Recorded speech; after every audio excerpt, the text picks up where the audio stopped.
Check.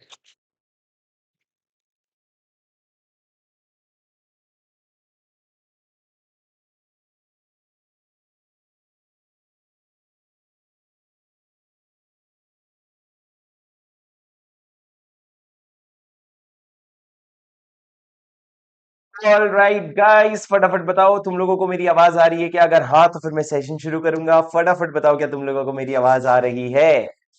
बोलो हाँ कि नहीं, यस और नो।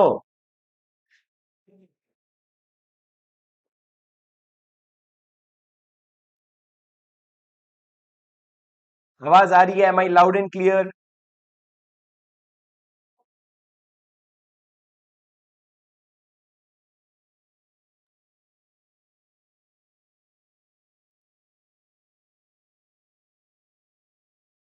चलो गाइस, जय श्री राम। मेरी बात सुनो दोस्तों, शुरू करें? ठीक है सर। हाँ जी दोस्तों, क्या हाल है, क्या हाल है, क्या हाल है? I hope you are all doing really really well दोस्तों। Good evening and welcome to today's very special session, जो स्पेशली डिजाइंड है हमारे सीए फाउंडेशन के प्यारे बच्चों के लिए, जिनका अभी एग्जाम दे करके उठे हैं और मस्त वेल्लापंती कर रहे हैं। उनके लिए हमने सोचा क्यों ना एक स्पेशल सेशन लिया जाए, जिसमें हम लोग आपको समझाने वाले हैं कि आप लोगों का सत्यम स्कैम किस तरीके से हुआ था। दोस्तों मैं बता दूं, this session is a part of our bridge batch. Bridge batch, if you see look at the name, bridge batch. तो ये बैच है जो तुम्हारे इंटर और फाउंडेशन के बीच का, जो फाउंडेशन और इंटर के बीच का जो जर्नी है उसको ब्रिज करता है, और हम आपको ready to your CA inter बनाएंगे। हम आपको हेड स्टार्ट देंगे और आपको आगे लेकर के जाएंगे। दोस्तों ये ब्रिज बैच जो है उसके लिए आप रजिस्टर कर सकते हो, नीचे डिस्क्रिप्शन में आपको लिंक मिल जाएगा। पर राजा, इसके लिए रजिस्टर करना इसलिए जरूरी है क्योंकि दो कारण है। एक तो ये सेशन जूम पे होंगे, शुरू के सिर्फ 3 सेशन हमारे यूट्यूब पे होने वाले हैं, आगे के सेशन जूम पे होंगे। तो आप लोग रजिस्टर कर लोगे तो आपको जूम का लिंक मिल जाएगा। और दूसरी चीज ये है राजा कि आप अगर रजिस्टर करेंगे तो you will be eligible for a lot of surprises that we will be bringing in our way. तो दोस्तों शुरू करने के पहले मैं आप लोगों को एक चीज बता दूं राजा, प्लीज बिल्कुल भी इस कंटेंट की, हमने आप लोगों के लिए ब्रिज बैच फ्री रखा है। चाहते तो हम 4,999, 5,000 रुपए ऐसा भी कुछ रख सकते थे सेम चीजों के लिए, ठीक है।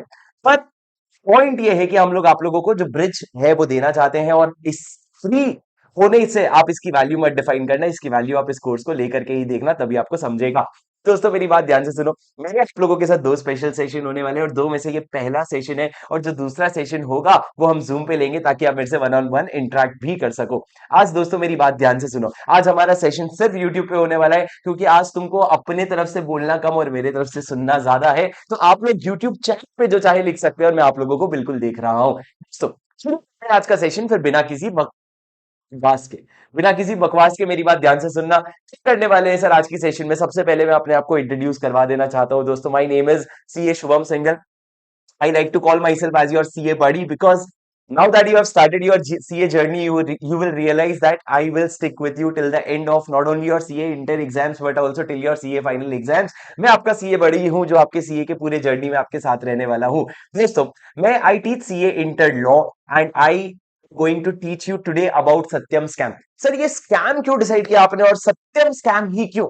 Why did you decide to take Satyam scam? Because आज जब आप सत्यम स्कैम पढ़ोगे, आपको मैं टुवर्ड्स द एंड ये कनेक्ट करवा के दूंगा कि स्कैम के वजह से हमको क्या सीखने को मिला, और उस सीख को लेकर के हमने अपने कंपनीज एक्ट में क्या चेंज किया जो हमारे सिलेबस का पार्ट है। तो ये तो अगर पहले ये था, अब ये हो गया, पर क्यों हुआ ये चीज समझने के लिए हम सत्यम स्कैम करेंगे। और जब ऑडिट भी पढ़ोगे, आप जब लॉ भी पढ़ोगे, आप जब अकाउंटिंग भी पढ़ोगे, तो कहीं ना कहीं सत्यम स्कैम का रेफरेंस आता है।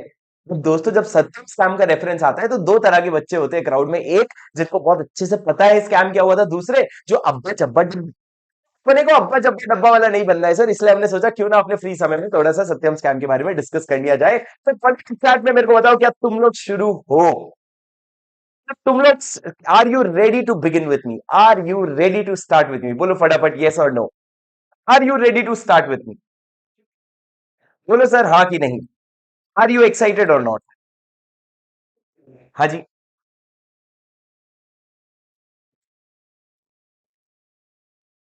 कैसी बातें कर रहे हो अर्जित? इंस्टाग्राम का जमाना है, 30-30 सेकंड के रील का जमाना है, चीजें शुरू होने के पहले खत्म हो जाती है, तुम यहां ऐसी बातें कर रहे हो? हाँ जी।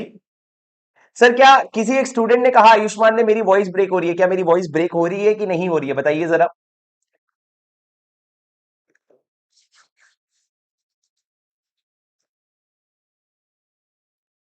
चलो, आयुष को एक डाउट आ गया, मेरी बात सुनो आयुष, रुक जा जरा, धैर्य रख भाई। सारे डाउट्स आज ही पूछ लेगा, एक सेकंड रुको।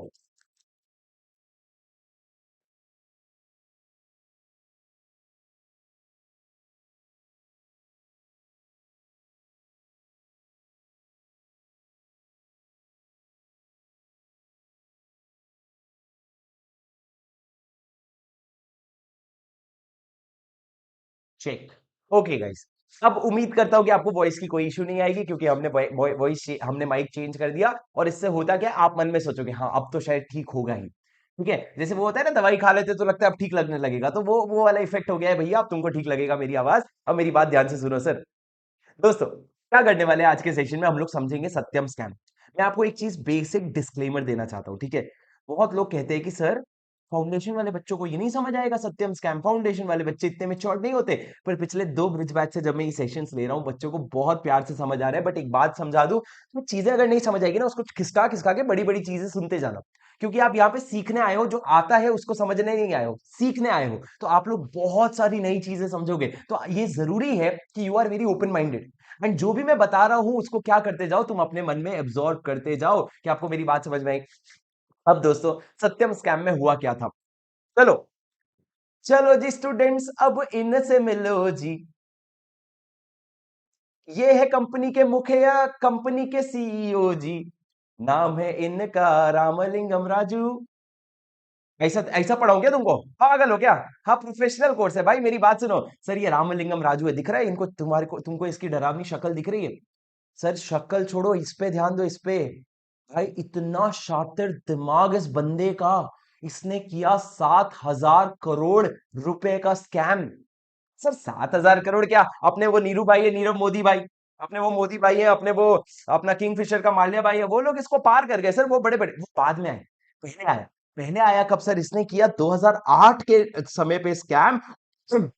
और वो भी कितने का, 7,000 करोड़ का। सर आज आप इसके ब्रिलियंट माइंड के अंदर घुस करके देखने वाले हो कि किस तरीके से इसने स्पैम जो स्कैम है उसको मैनिपुलेट किया था। दोस्तों मेरी बात ध्यान से सुनना, दोस्तों मेरी बात ध्यान से सुनना। क्या कहा मैंने दोस्तों, अगर आप देखोगे तो इन्होंने 7,000 करोड़ का स्कैम किया था। पर शुरू करने के पहले मैं बताता हूं कि आपने ये बैनर देखा है नेटफ्लिक्स में। समय मिले तो नेटफ्लिक्स जाकर के ये खोल सकते हो। नेटफ्लिक्स में सर आपको पता होगा, एक बैड बॉय बिलियनर नाम का सीरीज आया था। उसमें इन्होंने सहारा स्कैम डिस्कस किया था, उसमें जो माल्या साहब है उनका स्कैम डिस्कस किया था, उन्होंने मोदी साहब का भी स्कैम डिस्कस किया था। पर उन्होंने और कोई स्कैम डिस्कस नहीं किया। एक स्कैम इन्होंने रिकॉर्ड किया था, पर इन्होंने कभी इसको अपलोड नहीं किया। कौन सा वाला स्कैम सर, आप गेस कर सकते हो। इन्होंने रिकॉर्ड किया था सत्यम स्कैम। पर सत्यम स्कैम रिलीज होने के पहले क्या करा, हमारे जो रामलिंगम राजू साहब हैं, वो चले गए कोर्ट में। और कोर्ट में जाकर के उन्होंने बोला कि सर मेरा जो वीडियो है वो रिलीज नहीं होना चाहिए, वरना मेरी धज्जियां उड़ जाएगी, मेरी इंडिया में तुम इस तरह के तरीके से मेरा मजाक नहीं उड़ा सकते, ये स्कैम के बारे में कहीं भी रिलीज नहीं किया जाएगा। तो पूरी रिकॉर्डिंग हो चुकी है, पर इन्होंने कभी इसको ऑफिशियली रिलीज ही नहीं कर पाए, ऑफिशियली कभी रिलीज ही नहीं कर पाए। तो दोस्तों ये वाला आप बिल्कुल देख सकते हो, आपको बहुत मजा आएगा। It is a very well utilization of your time, and you should definitely go and watch this documentary. वाह सर, इसके पैसे में, हाँ मैंने नेटफ्लिक्स का प्रमोशन किया, मेरे को नेटफ्लिक्स पैसा देगा। अभी उसने बोला तेरे को 99 रुपीज का सब्सक्रिप्शन में फ्री में दे देगा महीने का। हाँ सर हमको भी चाहिए, आप अपना लॉगिन आईडी दे दो ना। रुक तो जाओ, सुनो मेरी बात। सर मैंने क्या कहा, ये स्कैम के बारे में थोड़ा सा समझते हैं, इस स्कैम में इन्होंने किया क्या। दोस्तों मैं थोड़ा सा आपको रामलिंगम राजू का हिस्ट्री बताना चाहता हूँ। क्या बर्थडे कब है ये सब बताऊंगे क्या सर, नहीं। देखो मैंने पूरा एक टाइमलाइन बना रखा है आपके लिए, अगर आप देखोगे हम पूरी जर्नी तय करेंगे सर रामलिंगम राजू की। मेरी बात सुनना ध्यान से। सर रामलिंगम राजू जो है, ये हैदराबाद के बेस्ड आउट थे। कहाँ के थे बोले बच्चों, हैदराबाद के थे। अब सर हैदराबाद के ये बॉर्न एंड ब्रॉट अप थे, और उसके बाद इन्होंने ना, जैसे जैसे ये बड़े होते गए, हम लोग के अंदर आता है ना, मैं खुद का कुछ करना चाहता हूँ, मैं खुद का बिजनेस करना चाहता हूँ, मैं उड़ना चाहता हूँ, दौड़ना चाहता हूँ, गिरना भी चाहता हूँ। तो सब इनका भी फील था भाई, ये तो अभी बनी अभी अभी आया, ये तो कब से चल रहे हैं। अब दोस्तों उस समय इन्होंने क्या किया, इन्होंने बहुत अलग अलग बिजनेस एक्सप्लोर करना शुरू किया कि what should I start with. इन्होंने देखा क्या मेरे को होटल का बिजनेस करना चाहिए, क्या मेरे को रियल एस्टेट का बिजनेस करना चाहिए, क्या मेरे को कंप्यूटर का बिजनेस करना चाहिए। अलग अलग नाम का बिजनेस इन्होंने सोचा, करने की कोशिश करी, और उन्होंने एक हद तक तो रियल एस्टेट शुरू भी कर दिया था। उन्होंने एक कंपनी बनाई थी, उन्होंने एक कंपनी सोचा था जिसका नाम हम रखेंगे मेटास, मेटास नाम की कंपनी सोची थी, और उन्होंने लगभग शुरू भी कर दिया था। बाद में चला नहीं सर, इन्होंने छोड़ दिया, और इन्होंने बोला कुछ और कुछ और कुछ और करते करते सर इन्होंने 1987 में 1987 में he reached to a point where he realised उनको कंप्यूटर के बिजनेस में जाना है, और उन्होंने बनाया सत्यम कंप्यूटर्स, जो बहुत तरह का हार्डवेयर और सॉफ्टवेयर सपोर्ट करता था हर कंपनी को, हार्डवेयर और सॉफ्टवेयर सपोर्ट करता था। और रामलिंगम राजू का बहुत स्ट्रॉन्ग विजन था, भैया मार्केट में भले इंफोसिस होगा, मार्केट में भले विप्रो होगा राजा, मार्केट में होगा भले टाटा कंसल्टेंसी सर्विस, पर I want to become the leading computer company in India. It was this very strong vision, he was very clear about what he wanted. ठीक है, अब सर स्ट्रॉन्ग विजन से, तुम जब भी स्ट्रॉन्ग विजन से शुरू करो ना तो तुमको डायरेक्शन दिखता है तुम्हारा, तो इन्होंने शुरू किया, और दोस्तों हैदराबाद में इन्होंने अपनी कंपनी शुरू करी in a matter of just 4 years. In a matter of just 4 years उन्होंने क्या किया सर, अपने आप को लिस्ट करवा लिया, अपने आप को लिस्ट करवा लिया, उन्होंने लेके आया अपना आईपीओ। सर क्या आप मेरे को बता सकते हो आईपीओ का फुल फॉर्म क्या है? क्या आप मेरे को बता सकते हो what is the full form of IPO? Can you tell me what is the full form of IPO? Sir अगर आप आईपीओ समझना चाहेंगे तो IPO is what, it is initial public offer. ये इनिशियल पब्लिक ऑफर होता है जहां पे एक कंपनी, पहले हम पढ़ेंगे सर जब हम लॉ पढ़ेंगे ना, तो आईपीओ के बारे में हम लोग दूसरा और तीसरा तीसरा चैप्टर में पढ़ेंगे, प्रोस्पेक्टस वाले चैप्टर में। आईपीओ में क्या होता है, आप अपने आप को जा करके नेशनल स्टॉक एक्सचेंज या बॉम्बे स्टॉक एक्सचेंज, अलग अलग तरह के स्टॉक एक्सचेंज होते हैं, वहां पे जाके आप क्या करवाते हो, लिस्ट करवाते हो अपने आप को। सर जब इन्होंने लिस्ट करवाया ना, कब, 1987 में, और लिस्ट करवाया, और लिस्ट करवा करके जब पहली बार इन्होंने अपने आप को बोला कि मेरे शेयर्स में बेचना चाहता हूं, तो उस समय पे 17 टाइम्स सब्सक्राइब हो गए थे। मतलब सर उन्होंने अगर मार्केट से 1000 करोड़ रुपए मांगे, तो लोगों ने अपने टेबल पे ला करके 17,000 करोड़ रुपए रख दिए। बोले सर साहब मेरा ले लो, मेरा ले लो, मेरा ले लो, शेयर्स, पैसे पैसे पैसे ले लो। ठीक है सर, उन्होंने क्या बोल दिया सर कि मेरे पैसे ले लो और मेरे को अपने कंपनी का शेयर्स दे दो। 1000 करोड़ मांगे तो लोगों ने 17,000 करोड़ लाके रख दिए सर। और उस समय पे ये इंडिया की फास्टेस्ट ग्रोइंग आईटी कंपनी बन चुकी थी, फास्टेस्ट ग्रोइंग, मतलब बहुत तेजी से ग्रो कर रही है। और उसके विजन को के पास आते आते अब वो इंडिया की फोर्थ बिगेस्ट कंपनी बन चुकी थी आफ्टर इन्फोसिस, विप्रो और टीसीएस। टीसीएस, इन्फोसिस और विप्रो के बाद जो फोर्थ बिगेस्ट कंपनी थी वो 1999 तक बन चुकी थी, जब वो क्या बन गई थी सर, वो अपने विजन में आगे बढ़ रही थी। क्यों सर? 1999 में ऐसा क्या हुआ सर? 1999 में इसके बारे में हम कभी फिर कभी चर्चा करेंगे, but there was a bug, there was a bug in the name of Y2K bug. Y2K नाम का एक बग आया था जो कह रहा था 2000, जब साल 2000 जैसे ही टच करेगा, सारे सारे कंट्री के सारे सिस्टम के सारे डेटा एक साथ इरेज हो जाएंगे। ऐसा एक बग इन्होंने मार्केट में लॉन्च किया था। और उस समय इन्होंने अपने आप को बहुत सही मार्केटिंग करके, बहुत सही क्लाइंट्स अक्वायर करके ये इंडिया के से फोर्थ बिगेस्ट कंपनी बन गए। सर बताओ कौन से biggest company fourth biggest company बन गए? अरे तुमको झेप रहा है क्या जो मैं बोल रहा हूँ? तुमको समझ में आ रहा है क्या? हाँ, ऋषिकेश कह रहे हैं सेक्शन 9 कैसे पता ऋषिकेश, आप 39 कैसे पता ऋषिकेश आपको? आपने हमारी मेरी लाइव गाइडेंस बैच शुरू कर ली है क्या? हाँ सर, अब मेरी बात सुनो दोस्तों, क्या कहा मैंने, ये समझ गए आप?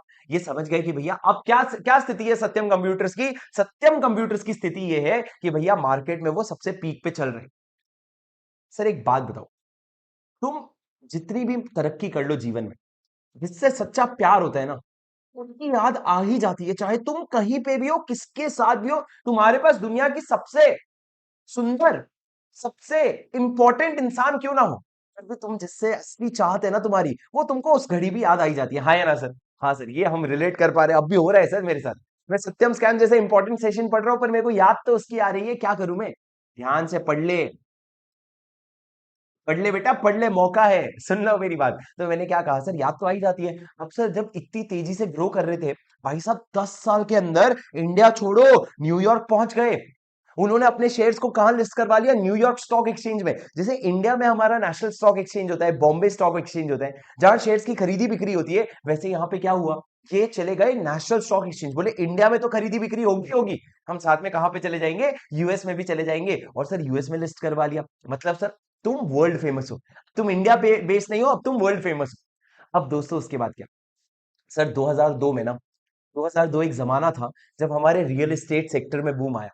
रियल एस्टेट सेक्टर मतलब क्या, रियल एस्टेट सेक्टर में बढ़ोतरी आई, रियल एस्टेट के प्राइसेस बढ़ रहे हैं, नए नए प्रोजेक्ट्स बन रहे हैं, मेट्रोस बन रहे हैं, फलाना बन रहे हैं, ढिमकाना बन रहे हैं। अब सर आपको तो पता ही है, हमारे जो रामलिंगम राजू साहब थे, देखो इनको फिर से, इनको प्यार था सर, अगर आप शुरू में देखोगे तो इन्होंने रियल एस्टेट शुरू कर ही दिया था लगभग, बस वो उस समय पे चल नहीं पाए। बस उस समय में और आज में फर्क क्या है, आज भाई साहब के पास पैसे बहुत है, लिस्टेड कंपनी के भाई सीईओ है, मालिक है, पैसे तो बहुत है। अब उन्होंने क्या किया सर, उन्होंने बोला मेरे को रियल एस्टेट में पैसा इन्वेस्ट करना है, मेरे को बुला रहे हैं, मेरे को जाना पड़ेगा। उन्होंने सर रियल एस्टेट में पैसा इन्वेस्ट करने का जुगाड़ बनाया। अब दोस्तों मेरी बात ध्यान से सुनना, यहाँ पे गेम पलटता है लालच। क्या आया पिक्चर में? ग्रीड। इंसान को पैसे की कोई कमी नहीं है, वो अगले 3 जन्म तक भी पैसा नहीं कमाएगा ना, उतने पैसे रखे उसके पास, फिर भी ग्रीड। तो सर ग्रीड हुआ तो उसको क्या पता चला उस समय, सर आपको बताता हूं, हैदराबाद में ना मेट्रो का लाइन डिसाइड हुआ था। पर मेट्रो का लाइन ना ऑफिशियली डिसाइड नहीं हुआ था। तुम मेरे को बताओ, जब भी कहीं से मेट्रो निकलता है, उसके आसपास की जमीन, बिल्डिंग, ये सब की प्राइस का क्या होता है? तुम बताओ, चैट पे बताना जरा। और ये जो आलसी बच्चे हैं, जो लाइव हैं, पर मेरे को पता है फिर भी कमेंट नहीं करते, क्यों? बोले ऐसा लेट करके देख रहे होंगे बेड में। बोले फिर जमता तो जमता, नहीं तो सोएंगे, अपना क्या है, जीवन में रखा क्या है। भाई कमेंट कर ले, नहीं तो ना तू आगे मेरे साथ ऐसा जुड़ेगा ना, you will have to be super active, right? मेरे को ऐसा चलता नहीं, धीमे धीमे 3-4 बच्चे पूरी क्लास के बिहाफ में रिप्लाई करते हैं, तुम लोग भी रिप्लाई करो। और मेरी बात सुनो सर, जब भी इस तरीके से चीजें होती है ना, तो रियल एस्टेट का प्राइस भयंकर बढ़ता है। सर मैंने आपको कहा था भाई साहब हैदराबाद के थे, और हैदराबाद के अंदर के रिसोर्सेज से इनको पता चल गया था कि प्राइसेस बढ़ कहाँ पे, मेट्रो का लाइन कहाँ से पास होने वाला है, ये पता चल गया था। सर इनको आई लालच, इन्होंने बोला मेरे को ये आसपास की जमीनें जो है खरीदनी है। और सर इन्होंने जमीनें खरीदनी शुरू करी। अब सर जमीनें तो बहुत सारी खरीद ली। अब सर इन्होंने रियल एस्टेट प्रॉपर्टीज में इन्वेस्ट करना चाहा, और अब ये घुस गए अपने सत्यम कंप्यूटर से, इनका ध्यान हटा दिया, इन्होंने बिजनेस को डाल दिया ऑटो पायलट में। ऑटो पायलट मतलब स्टाफ हायर कर लिए, लोग हायर कर लिए, पैसा दे रहे, बोले तुम चलाओ, तुम बिक्री करो, मैं आराम से बैठेगा। और उन्होंने अपना पूरा फोकस शिफ्ट कर दिया किधर? रियल एस्टेट की तरफ। बोले अब हम क्या करेंगे, जमीन खरीदेंगे, बिल्डिंग खरीदेंगे, रियल एस्टेट में इन्वेस्ट करेंगे। और सुनना मेरी बात दोस्तों, तो एक बात बताओ, रियल एस्टेट में इन्वेस्टमेंट करने के लिए एक छोटी सी बात समझना, रियल एस्टेट में इन्वेस्टमेंट करने के लिए आपको चाहिए होते हैं पैसे। और सर जमीनों में ना पैसा बहुत ज्यादा घुसता है। अगर तुम अपने सिर्फ व्हाइट इनकम देखोगे, तो व्हाइट इनकम जो है तुम बहुत ज्यादा घुसा दोगे जमीन में, और फिर उसके खत्म हो जाएगा। मान लो तुम्हारे पास 100 करोड़ है, 100 करोड़ डाल दिया, फिर क्या? 500 करोड़ है, ले 500 करोड़ डाल दिया, फिर क्या? तुमको हमेशा स्केर्सिटी ऑफ मनी तो होगी। अब सर उन्होंने दिमाग लगाया। दिमाग क्या लगाया पता है? उन्होंने बोला भाई, ये सत्यम किसकी कंपनी है? मेरी तो कंपनी है। मैं क्यों ना इससे पैसे निकालूं, मैं क्यों ना सत्यम से पैसे निकालूं। सर सत्यम से कैसे के पैसे निकालोगे? सर उन्होंने क्या करना शुरू किया पता है? उन्होंने सत्यम में फेक एक्सपेंसेस दिखाने शुरू किए। उन्होंने सत्यम में फेक एक्सपेंसेस दिखाने लगे। वो क्या दिखाते थे कि मान लो रेवेन्यू है 100 करोड़ का, और एक्चुअल में अगर एक्सपेंस कितना है सर, एक्चुअल में अगर एक्सपेंस है 70 करोड़ का, तो वो एक्सपेंस 70 करोड़ की जगह दिखाते थे 80 करोड़। 10 करोड़ कहां से लाते थे सर? 10 करोड़ के फेक एम्प्लॉइज दिखाते थे। 10 करोड़ के फेक एम्प्लॉइज दिखाते थे, बोलते थे स्टाफ है, और स्टाफ के अलग अलग अकाउंट के नाम पे क्या लेते थे? पैसा। और उस पैसे को लेके कैश में विड्रॉ कर लेते थे, और कैश को क्या कर देते थे? जमीन में इन्वेस्ट। जमीन में इन्वेस्ट। अब सर हैदराबाद के बेस थे, उनके ना पुराना जो ओरिजिन था वो फार्मर्स से कनेक्शन था। बहुत सारे अपने फार्मर्स के नाम पे उन्होंने क्या कर दिया? फेक एम्प्लॉइज खोल दिए। बहुत सारे फार्मर्स के नाम पे सबके अकाउंट खुलवाए, और सबके अकाउंट में पैसे आ रहे हैं, और उस अकाउंट से कैश निकाल निकाल करके क्या कर रहे हैं? वो अपने पर्सनल नाम पे इन्वेस्ट कर रहे हैं। क्योंकि सर सत्यम कंप्यूटर्स का जो प्रॉफिट था ना, उस प्रॉफिट को आप रियल एस्टेट में इन्वेस्ट नहीं कर सकते थे, क्योंकि सत्यम कंप्यूटर्स का एक्चुअल में जो प्रॉफिट था, वो रामलिंगम राजू का नहीं था भाई, वो पूरे पूरे कंपनी का था। किसका था राजा? पूरे पूरे कंपनी का था।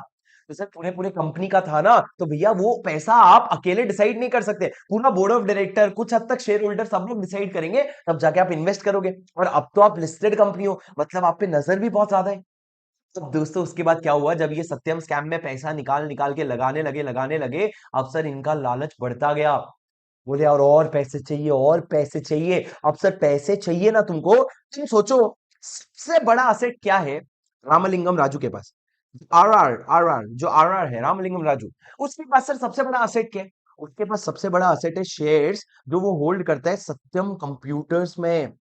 इसमें सत्यम कंप्यूटर्स में। उसके पास पैसा कमाने का क्या तरीका है सर? पैसा कमाने का तरीका है कि मान लो रामलिंगम राजू जो है 25% शेयर होल्ड करता है सत्यम का। अब वो धीरे धीरे क्या करने लगेगा? सेल करने लगेगा। सेल करने लगेगा शेयर्स को।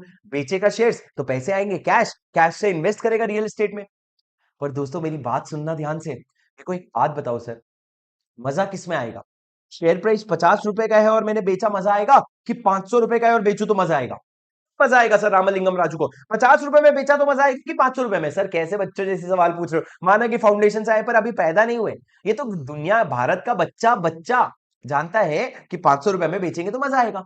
पर सर शेयर 500 रुपए का था नहीं ना। शेयर था कितने का? शेयर था कुछ होगा 150 रुपए का। 150 रुपया, बस इतना ही। सामने बेचने जाते थे तो सामने वाला बोलता था 150 रुपए देगा। मैं बोलता था भाई 150 रुपए में क्या होगा यार, मेरे को इतना बड़ा रियल एस्टेट खरीदना है। तो सर अब उसको दिमाग में आया कि मेरे को शेयर्स बेचने के पहले मेरे को इस शेयर का प्राइस ना इस तरीके से उठवाना पड़ेगा। जब शेयर्स के प्राइस उठ जाएंगे तब मैं बेचूंगा ना, माहौल ही बच जाएगा, मजा आ जाएगा भाई एकदम। है कि नहीं सर? है कि नहीं सर? अगर मैं शेयर का प्राइस बढ़वा दूं इंक्रीज वाला, ठीक है, अगर मैं शेयर का प्राइस क्या करूं, बढ़वा दूं। अब सर शेयर का प्राइस बढ़ाएगा तो बढ़ाएगा कैसे? किसी बच्चे ने कहा, आदित्य ने, फेक हाइप क्रिएट करके। सर हाइप ना, चलो हाइप क्रिएट करके ये ठीक है, चलो ये एक तरीका है, पर इन्होंने एक, हाँ चलो इन्होंने एक तरीके से हाइप क्रिएट किया, कैसे बताओ? सर शेयर का प्राइस बढ़ना मतलब कंपनी की वैल्यू बढ़ना।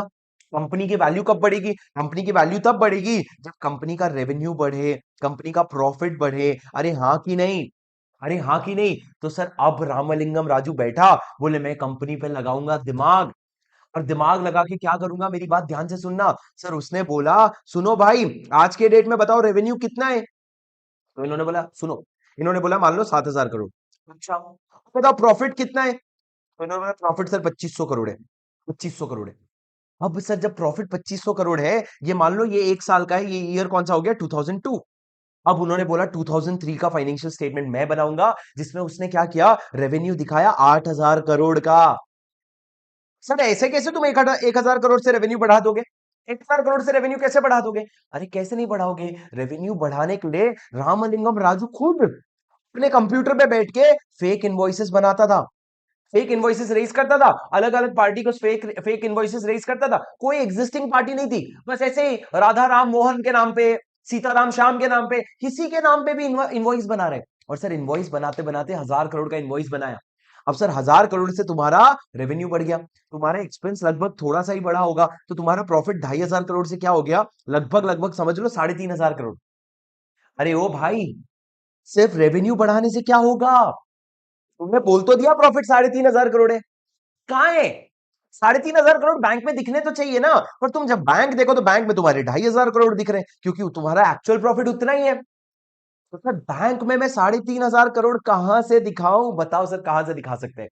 प्रॉफिट तो दिखाना पड़ेगा ना सर। सर यहां पे वो फर्क आता है जहां इंसान सारे हद पार कर देता है। फेक इनवॉइस तो बनाता ही था। ऑडिटर आया, ऑडिटर मतलब कौन सर? हम सीए साहब आए। हम सीए साहब आए और सीए साहब ने पूछा, सरकार 2,500 का आपका प्रॉफिट है, 3,500 का प्रॉफिट है, कहाँ है ये प्रॉफिट? उसने बोला ये बैंक में है सर। कौन सा, कहाँ है बैंक में, दिखाओ। तो वो लाता था बैंक स्टेटमेंट, और वो लाता था फेक बैंक स्टेटमेंट, और फेक बैंक स्टेटमेंट ला करके देता था ऑडिटर को, ये देखो साहिब 3,500 करोड़ लिखा है। सर आज के जमाने में तुम जो थोड़े बहुत कोविड के टाइम पे तुमने किया होगा, कोविड के टाइम पे लोग आधार कार्ड मांग रहे थे, कोविड के टाइम पे कोविड नेगेटिव रिपोर्ट दिखाओ, तो कौन सा फेक नेगेटिव रिपोर्ट बनाया? तो आज के जमाने में क्या नेगेटिव बना, फेक नेगेटिव बना के प्रो बन रहे हो, उसको देखो, बी लाइक RR। उसने उस जमाने पे फेक बैंक स्टेटमेंट बना दिया, आज बड़े से बड़े लोगों की मजाल ना हो इतनी हरकत करने की। पर उसमें ऑप्शन क्या है भाई? मैंने दलदल में पैर रखा, घुसता चला गया, अब मैं घुसता जा रहा हूं, बाहर निकल नहीं पा रहा हूं, तो संभालू तो सही खुद को। बाहर निकलेंगे नहीं निकलेंगे बाद में देखेंगे, अभी संभालू कि नहीं संभालूंगा, हाँ डूब जा भाई, ऐसा तो नहीं होने वाला। तो सर उसने क्या बोला, बैंक स्टेटमेंट, चार्टर्ड अकाउंटेंट ने जब बैंक स्टेटमेंट मांगा तो उसने फेक बैंक स्टेटमेंट दिया, जिसमें उसने क्या दिखाया, 3,500 करोड़ तो हमारे करंट अकाउंट में पड़े हुए हैं। सर इससे क्या हुआ, ऑडिटर शांत हो गया और तुमने एस्टैब्लिश कर दिया कि मेरी कंपनी का प्रॉफिट बढ़ गया। सर ये जो पूरा कांड किया ना, इसको बोलते हैं विंडो ड्रेसिंग। है, विंडो शॉपिंग सुना था सर, ये विंडो ड्रेसिंग क्या होता है? सर विंडो ड्रेसिंग मतलब तुम अपने अकाउंट्स को कोई नया ही कपड़ा पहना रहे हो, नया ही पिक्चर दिखा रहे हो, जो पिक्चर असल में एग्जिस्ट नहीं करता। अब लोगों जो बाहर खड़े थे, जो दूर की दुनिया, जो तुम्हारे मेरे जैसा आम आदमी है, जो मैंगो मैन है, उसने क्या किया, उसने देखा, बोले यार सब ग्रो कर रही है भाई कंपनी। और सर कंपनी का शेयर प्राइस दे दनादन बढ़ता जा रहा है, बढ़ता जा रहा है, बढ़ता जा रहा है। सर एक तरफ कंपनी का शेयर प्राइस, एक तरफ कंपनी का शेयर प्राइस 150 से बढ़ के 400 हो गया। और दूसरी तरफ एक और कांड हुआ सर। सर ऑडिटर ने, किसी ने पूछा, ऋषिकेश ने पूछा, सर ऑडिटर ने बैंक से पूछा नहीं क्या, थोड़ी देर रुक जाना ऋषिकेश, ये मेरे को ना 15 मिनट बाद ये सेम सवाल प्लीज याद से पूछना, ठीक है। सर मैंने क्या बोला, 150 से 400 हो गया एक तरफ, दूसरी तरफ ये भाई साहब 25% शेयर होल्ड करते थे ना, वो कम होते होते कितना हो गया, 2% पे आ गया भाई। क्यों? क्योंकि भाई अपना शेयर दे दनादन बेचते जा रहे, बेचते जा रहे, बेचते जा रहे, कैश आ रहे, कैश आ रहे, और वो रियल एस्टेट में लगाए जा रहे। सर अब मेरे को एक बात बताओ, तो ये जो तुम कर रहे हो ये तो बहुत अपेरेंट है ना, ये तो बहुत अपेरेंट है, तुम दिखा रहे हो। अगर मैं 5 साल की बात करूं, तो 5 साल में तुम्हारा एक्चुअल प्रॉफिट हुआ होगा मान लो 5,000 करोड़, तुमने दिखा दिया 7,000 करोड़, तुमने दिखा दिया 7,000 करोड़, तो ये 2,000 करोड़ तो कभी आए ही नहीं थे। तो ये तो तुम पकड़ में आ जाओगे, पकड़ में आ जाओगे तो खत्म हो जाओगे उस दिन। अब पैसा कमाने का क्या फायदा जब तुमको जेल में ही जाना था। सर रामलिंगम राजू जेल में जाने वालों में से नहीं था, उसने पूरा प्लान बना रखा था क्या, भाई ये जो पूरे पैसे है ना, ये जो मैं बेच रहा हूं कंपनी के शेयर्स, ये मैं लगाऊंगा रियल एस्टेट में, रियल एस्टेट में लगा करके मैं कमा लूंगा 10,000 करोड़, और उस 10,000 करोड़ में से जो 2,000 करोड़ रुपए होंगे वो मैं वापस कंपनी में डाल दूंगा। तो ये जो फेक प्रॉफिट में कंपनी को दिखा रहा था वो मैं एक्चुअल प्रॉफिट में कन्वर्ट कर दिया। जो मैं फेक प्रॉफिट कंपनी को दिखा रहा था वो मैंने एक्चुअल कर, सर आप ये प्लान समझे गए, बहुत महत्वपूर्ण है।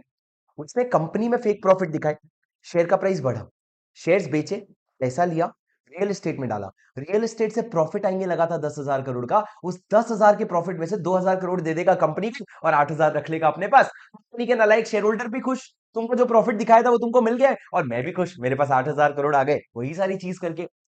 सपने तो क्या है भाई, सपने तो हम देखते हैं सीए बन जाएंगे, फिर सीएफए करेंगे, सीएफए के बाद सीपीए भी करेंगे, सीपीए के बाद दो तीन और भी चीजें, और भी चीजें, ये तो सपने होते हैं ना। हर सपना पूरा हो सर, ये सही बात थोड़ी है, सीए का तो करेंगे चाहे दुनिया कोई रोक ले, उसके अलावा बाकी सब तो सपने देख ही सकते हैं ना, सोचने में क्या है? इसने भी सोचा भाई, पर इसको ना सर, एक तो तुम्हारा थॉट होता है, एक तो तुम सोचते हो, दूसरा भगवान सोचता है। और तुम्हारी सोच और भगवान की सोच ना मिले तो भैया फिर लॉ, तो फिर दिक्कत हो जाती है। ठीक है, अब मेरी बात सुनो सर। सर लेकिन प्रॉफिट का मतलब बैंक बैलेंस तो नहीं होता ना, राजा माना नहीं होता, पर कोई तो असेट के फॉर्म में होगा। तुमने जो 3,500 करोड़ का प्रॉफिट कमाया, या तो तुम्हारा डेटर से रिसीवेबल है, या तो तुमने किसी असेट में इन्वेस्ट कर रखा है, या बैंक में कहीं। ये तुम्हारा जो प्रॉफिट है, ये तुम अपने बैलेंस शीट में कहां दिखाते हो, जब तुम अपना बैलेंस शीट बनाते हो, तो मान लो अगर मैं सिंपल बैलेंस शीट बनाऊं, ये असेट हो गया, ये लाइबिलिटी हो गया, और ये इक्विटी हो गया। जब तुमने 1,000 करोड़ से अपना प्रॉफिट बढ़ाया, भाई असेट में भी तो 1,000 करोड़ कहीं तो बढ़ेगा ना, ताकि बैलेंस हो। कहाँ भाई, तू या तो डेट, ये असेट है भाई, असेट है, पूरा पूरा लिखना रह गया था सर। या तो तू डेटर दिखा दे, या तो तू बैंक बैलेंस दिखा दे, या तो कोई भी और असेट दिखा दे। पर सर यहाँ पे अगर जब तुम फ्रॉड कर रहे हो, तो डेटर वेटर दिखाना सेंसिबल नहीं है भाई। तुम्हारा सबसे सेफ होता है बैंक बैलेंस और बैंक का फेक स्टेटमेंट, बैंक का फेक स्टेटमेंट। ठीक है, अब दोस्तों मेरी बात ध्यान से सुनना। ये सब करने के बाद, इतना विंडो ड्रेसिंग करके, इतना किचकिच करके, जब उसने क्या किया, जब उसने शेयर्स के प्राइस बढ़ा दिए, सर उसने इस सब प्रोसेस के दौरान, तुम देखो 365 कंपनीज बनाए थे। कितने कंपनीज राजा, 365 नए कंपनीज बनाए थे। तुम समझो भाई, इंसान इतनी आसानी से फ्रॉड नहीं कर सकता, मेहनत करनी पड़ती है। यहां एक कंपनी बनाने में लोगों की जान निकल जाती है, इसने 365 अलग अलग कंपनीज बनाए, अपने घर वालों के नाम पे प्रॉपर्टीज खरीद रहा है, एम्प्लॉइज के नाम पे, मतलब सर एक तो देश खरीद लेता है ये तो। अब उसके बाद क्या हुआ सर, प्रज्ञा ने कहा, सर ऑडिट के टाइम पे फेक इनवॉइसेस रिकॉग्नाइज नहीं होता क्या। दोस्तों इसीलिए तो सत्यम स्कैम तुम्हारे लिए इसीलिए तो इंपॉर्टेंट है, क्योंकि आज जो तुम ऑडिट का प्रोसेस देखते हो, आज जो तुम लॉ के प्रोविजंस देखते हो, तो उस समय इतनी स्ट्रिक्ट नहीं थी, क्योंकि इतनी बड़ी चोट सरकार को कभी पड़ी नहीं थी। इतनी बड़ी चोट कभी सरकार को पड़ी नहीं थी, इसलिए उन्होंने ऑडिट भी ले लेते थे, थोड़ा थोड़ा ठीक ठीक कर लेते थे। उसके बाद सर ये लोग कुछ और भी, जैसे लॉ के कंप्लायंसेस भी ठीक ठीक कर लेते थे। जब ये सारी चोट पड़ी ना, तब इनको अक्ल आया। तो आज जो प्रोविजंस, आज जो प्रोसीजर्स आप देखते हो ना, वो सत्यम स्कैम के फटके से सीखी हुई चीजें हैं, वो पहले से एग्जिस्ट नहीं करती थी। दोस्तों मेरे को बोल, मेरी बात तो सुनो, मेरी बात तो सुनो। अब सर विंडो ड्रेसिंग करी उसने, अपनी प्रमोटर शेयर होल्डिंग को 24% से 2% पे ले आया। 7,500 फेक इनवॉइसेस खुद बंदे अपने कंप्यूटर पे बनाए, किसी के भरोसे नहीं दिया उसने। और सर उसने कैश एंड बैंक दिखा करके फेक बैंक स्टेटमेंट बना के मस्त पैसे पे पैसे कमाए जा रहा है सर। पर सबसे बड़ी प्रॉब्लम क्या हुई सर, तुमसे रिलेटेड भी नहीं था, सत्यम भाई से रिलेटेड भी नहीं था, रामलिंगम राजू से रिलेटेड भी नहीं था। क्या आप मेरे को बता सकते हो 2008 में क्या हुआ? सर 2008 में यूएस में आया ग्रैंड रिसेशन। यूएस में आया ग्रैंड रिसेशन, और इस रिसेशन मतलब मंदी। मंदी मतलब हर चीज का भाव गिर रहा है, हर चीज का भाव गिर रहा है। और इस मंदी का इंपैक्ट पड़ा डायरेक्टली इंडिया पे। और इंडिया में किस में मंदी का इंपैक्ट पड़ा? रियल एस्टेट में। और रियल एस्टेट का प्राइस सर झटके से गिरा है, झटके से गिरा है सिर्फ एक साल में, 2008 में। और 2008 में जब रियल एस्टेट का प्राइस गिरा, तो जो रामलिंगम राजू के सारे सपने थे कि मैं कमाऊंगा, प्रॉफिट आएंगे, उस प्रॉफिट को कंपनी में डाल दूंगा, सारे चूर चूर हो गए। सर जब सारे चूर चूर हो गए, अब क्या? अब क्या? सर जब सारे चूर चूर हो गए, हमारा रामलिंगम राजू हारने वालों में से नहीं था। उसने एक प्रो लेवल का दिमाग लगाया। क्या प्रो लेवल का दिमाग लगाया भैया? उसने बोला एक काम करता हूँ सर, थोड़ा हेवी लेवल पे लेके जाऊंगा। मेरे को पता है तुम फाउंडेशन के बच्चे हो, मेरे को पता है ये बातें तुम्हारे साथ नहीं करनी चाहिए, तुम घबरा जाओगे, पर एग्जैम की तो बातें नहीं है। यूट्यूब का वीडियो देख के समझ लो, समझ आ गया तो चांदी, नहीं समझ आया तो कोई बात नहीं, घंटा फर्क नहीं पड़ता। बट सुन के तो देखो, क्या पता समझ आ जाए, क्या पता समझ आ जाए। सुनना मेरी बात। सर सत्यम कंप्यूटर ने क्या बोला कि भाई, सत्यम कंप्यूटर को क्या चिंता है? सत्यम कंप्यूटर को चिंता यह है कि मैंने कंपनी में फालतू का प्रॉफिट दिखा रखा है, पर इतना मेरा बैंक बैलेंस तो है नहीं। प्रॉफिट दिखा रखा है 5 करोड़ का, प्रॉफिट दिखा रखा है 7,000 करोड़ का, पर मेरा एक्चुअल बैंक बैलेंस कितना है? 5,000 करोड़ का। फिर 2,000 करोड़ का गैप का क्या करूं मैं? सर ये 2,000 करोड़ के गैप का मैं क्या करूं? क्या ये 2,000 करोड़ के गैप को मैं कैसे खत्म करूं? सर व्हाट इफ 2,000 करोड़ खत्म करने का एक ही तरीका है, या तो तुम इसको एक्सपेंस कर दो, खर्च कर दो, या तो तुम इसको इन्वेस्ट कर दो, कहीं ऐसी जगह इन्वेस्ट कर दो जहां से पैसा कंपनी के बाहर चले जाए। सर अब मैं एक्सपेंस तो नहीं कर सकता, कोई भी मेरे को इतना बड़ा खर्चा एक्सपेंस आउट करने तो नहीं देगा। अब जब सर खर्चा करने नहीं दोगे तो इन्वेस्टमेंट एक ही ऑप्शन बचता है। तो मैंने दिमाग लगाया, रामलिंगम राजू ने बोला सुनो, दो कंपनी लेके आया सर। एक है मेटास इंफ्रा, एक है मेटास प्रॉपर्टी। दो कंपनी लेके आया। तुम समझो ये कंपनी होगी 150 करोड़ की, सो तुम समझो ये कंपनी होगी 300 करोड़ की, बस इतनी छोटी सी कंपनी होगी। मैं आपको ये सारे नंबर जो है ना वो इमेजिनरी बता रहा हूं, ये इसी लेवल पे, पर तुम कॉन्टेक्स्ट समझना, एग्जैक्ट नंबर्स नहीं है ये। अब उसने क्या बोला, ये दोनों कंपनी थी सर सत्यम के परिवार वालों की ही। उसने बोला क्यों ना अगर मैं ये कंपनीज को बिकवा दूं सत्यम कंप्यूटर्स को, सत्यम कंप्यूटर्स को बोलूं तो इसको और इसको खरीद ले। तो क्या खरीदेगा? मैंने बोला इसको तू खरीद ले 1,500 करोड़ का, और इसको तू खरीद ले 1,000 करोड़ का। तो टोटल तुमने कितना दे दिया? 2,000 करोड़, 2,500 करोड़। पर तुमको बदले में वैल्यू कितनी मिली सर? वैल्यू मिली तुमको 450 करोड़ की। पर ये वैल्यू तो हमको पता है ना, शेयर होल्डर को बताने की क्या जरूरत है? ये वैल्यू तो हमको पता है ना, तो हम दिखाएंगे सर 450 करोड़ की है, और हम खरीद रहे हैं इसको 2,500 करोड़ पे, और 2,500 करोड़ में ये एक्स्ट्रा पैसा दे देना। कंपनी से पैसा बाहर चला जाएगा। एक तरफ कंपनी में पैसा बाहर जाएगा ऐसा दिख रहा है, पर एक्चुअल में जाएगा नहीं, क्योंकि ये 2,000 करोड़ तो कंपनी के पास है ही नहीं ना। एक्चुअल में नहीं जाएगा, बस पेपर में क्या होगा, तुम दिखाओगे 2,000 करोड़ दे दिए मैंने। पर भैया जब तुम ये कंपनी खरीदने के लिए गए, तुमने डिसाइड कर लिया कंपनी खरीदना है, तुम आकर के सत्यम कंप्यूटर्स को पिच किए। सर सबसे पहला अगर आपको कोई भी कंपनी खरीदनी है, सर कोई भी कंपनी खरीदनी होती है ना, तो आपको जनरली शेयर होल्डर का अप्रूवल लगता है। इस बार इन्होंने गड़बड़ ये कर दिया, इन्होंने सिर्फ बोर्ड ऑफ डायरेक्टर का अप्रूवल लिया और कोई अप्रूवल नहीं लिया, और कंपनी खरीद डाली। कंपनी खरीद डालना अप्रूव कर दिया, भैया हाँ कंपनी खरीदेंगे। सर शेयर होल्डर्स को ना ये बात समझ में नहीं आई कि अरे मेरे को एक बात बता, कौन से कंप्यूटर की कंपनी, कौन से कंप्यूटर की कंपनी इंफ्रास्ट्रक्चर की कंपनी खरीदती है, वो भी इतने हेवी प्रीमियम पे? क्या खरीद रहे? तू रद्दी खरीद रहा है भाई, इस अमाउंट पे। हमको नहीं रास आ रही है बात। सर ये बात जैसे ही हुई ना, जैसे ही बोर्ड ने अप्रूव कर दिया। बोर्ड ने क्यों अप्रूव किया? अरे बोर्ड ने इसलिए अप्रूव किया क्योंकि रामलिंगम राजू कंपनी का मालिक है, और बाकी डायरेक्टर्स नौकर हैं। उस समय के जमाने पे 2008 में डायरेक्टर नौकर होता था बराबर। तो मैं अगर किसी कंपनी का मालिक हूं और मैं 4 लोगों को अगर डायरेक्टर बना रहा हूं, होगा नाम के लिए वो डायरेक्टर, पर मैं उसको पगार देता है, वो करेगा जो मैं बोलूंगा। तो सर उस केस में क्या हुआ, डायरेक्टर्स ने क्या किया, सत्यम कंप्यूटर्स का अप्रूव कर दिया। अब सर जैसे ही इन्होंने खरीद लिया, खरीदने का अप्रूवल तो इन्होंने ले लिया, लेकिन सर हमारा न्यूयॉर्क स्टॉक एक्सचेंज में ये लोग लिस्टेड थे ना, इंडिया के बाहर, वहां पे सर कुछ ही समय में इनका स्टॉक प्राइस 55% गिर गया भाई। तुम 55% की वैल्यू समझते हो? 100 रुपए का शेयर 45 रुपए का हो गया। नहीं फील आया? सुनो, बड़ी मेहनत से तुमने पैसे कमाए थे, 1 लाख रुपए, बड़ी मेहनत से पूरे 1 साल की आर्टिकलशिप थी तुम्हारी, उस 1 लाख रुपए को तुमने यहां पे इन्वेस्ट किया था, तो वो 1 लाख रुपया एक महीने में 45,000 हो गया। क्यों? क्योंकि हमको समझ आ गया कुछ तो गड़बड़ है दया। और जो भी बड़े लोग समझते हैं ना, वो लोग इसको बेचना शुरू कर दिया और बेच के जाने लग गए। जब आप बेचते हो, जब आप शेयर्स बेचते हो, खरीदने वाले लोग नहीं है, सप्लाई बढ़ गया, डिमांड कम हो गया, सप्लाई बढ़ गया, डिमांड कम हो गया, तो प्राइस गिरती है, प्राइस गिर गई, प्राइस गिर गई। अरे लॉजिकल सी बात समझ रहे हो क्या तुम? क्या तुमको लॉजिकल सी बात समझ आ रही है मैं क्या बोल रहा हूं? पल्ले पड़ रहा है कुछ तुम्हारे? हाँ सर।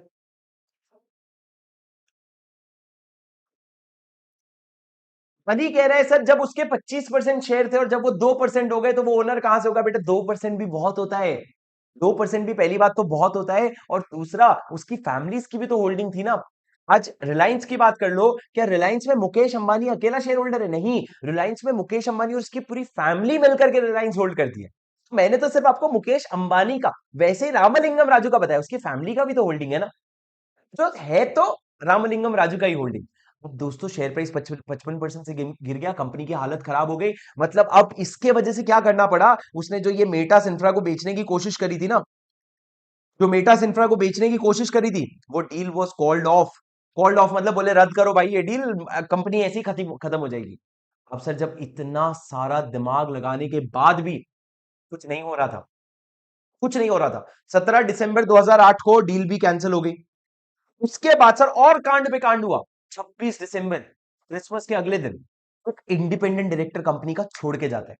सर जब भी आप आगे चल करके मेरे साथ पढ़ोगे ना, तो मैं तुमको क्लास में समझाऊंगा कि भैया आपके जो इंडिपेंडेंट डायरेक्टर होते हैं ना, आज के दिन पे अगर न्यूज आ जाए कि रिलायंस का इंडिपेंडेंट डायरेक्टर रिजाइन करता है और उसने रीजन नहीं बताया क्यों, लग जाएंगे कल रिलायंस के शेयर्स के। होगा वो रिलायंस अपने घर पे शेयर होल्डर पैनिक करके बेच देंगे। पर सर यहाँ पे, क्योंकि सीधी बात है सर, इतिहास गवाह है, हिस्ट्री इज प्रूफ कि जब इंडिपेंडेंट डायरेक्टर रिजाइन करते हैं तो कुछ तो गड़बड़ है दया। और सर इंडिपेंडेंट डायरेक्टर एक रिजाइन किया, चलो सह लेंगे थोड़ा, उसके बाद सर 29 दिसंबर, उसके 3 दिन बाद 3 इंडिपेंडेंट डायरेक्टर्स और छोड़ के चले गए, कंपनी के चारों इंडिपेंडेंट डायरेक्टर्स रिजाइन कर गए। क्यों पता है? उनको पता था कंपनी के लग गए, उनको अंदर की बातें पता चल गई थी, और उनको पता चल गया था कि भैया कुछ तो गड़बड़ है, बहुत गड़बड़ है। सर इतना सब चल रहा है, कोई रोकने वाला ही नहीं है, इससे कोई कुछ बता ही नहीं रहा है, किसी को कुछ पता ही नहीं चल रहा है। अब सर जब कोई कुछ नहीं बता रहा है, माहौल खराब हो गया है, एक दिन आया 29 दिसंबर के बाद, एक आपका 7 जनवरी 2009 का दिन। सर ये डेट मार्क कर लो, क्या डेट है? 7 जनवरी 2009 का दिन। इस दिन सर ये आरआर का आर डे है, दी डे है, मतलब इस दिन इन्होंने रिवील किया। क्या किया सर इस दिन? इस दिन रामलिंगम राजू ने एक चिट्ठी लिखा सेबी को, नेशनल स्टॉक एक्सचेंज को, रिकॉग्नाइज स्टॉक एक्सचेंज को, और क्या बोला कि मैं तुम्हारे इतने साल से ले रहा हूं और तुमको पता भी नहीं चल रहा है मैं तुम्हारे ले रहा हूं, आज तुमको खुद से बता देता हूं कि मैं ले रहा हूं, क्योंकि जो मैं ले रहा था ना, अब मैं सह नहीं पा रहा हूं। रामलिंगम राजू ने बोला कि मुझसे हो गई गलती, मेरे अलावा कंपनी का कोई भी और इस गलती में इन्वॉल्व नहीं था, पर मैंने अपने ऊपर इतनी चीजें ले ली है ना, अब मैं इसको सह नहीं पा रहा हूं। मैंने कंपनी के प्रॉफिट्स बहुत ज्यादा दिखा दिए, मैंने कंपनी का रेवेन्यू बहुत ज्यादा दिखा दिया, पर ये सब सच नहीं है। सर इतना सीधी सीधी बातें नहीं बोली, पर उसने लेटर लिखा, क्या तुम वो लेटर देखना चाहोगे? ये देखो सर, रामलिंगम राजू ने अपनी कंपनी के बोर्ड ऑफ डायरेक्टर्स को लिखा, from B Ramalinga Raju, 7 January 2009, chairman Satyam computers, dear board of members. थोड़ा सा पढ़ेंगे सर, बहुत इंटरेस्टिंग है। It is with deep regret and tremendous burden that I am carrying on my conscience that I would like to bring the following facts to your notice. पहले, balance sheet carries as of 30th September 2008, तो इसके पहले वाला balance sheet है quarterly, 31 दिसंबर का नहीं बना है, 30 सितंबर वाला। Inflated cash and bank balance of 5,000 crores against 5,300 crores। अबे 5,300 करोड़ में से 5,000 करोड़ फुग्गा है, फुग्गे का कैश है, कोई कैश ही नहीं है। दूसरा, अक्रूड इंटरेस्ट ऑफ 376 करोड़ जो नहीं है। बैंक बैलेंस दिखाओगे तो सेविंग अकाउंट का इंटरेस्ट भी तो दिखाओगे, नहीं है।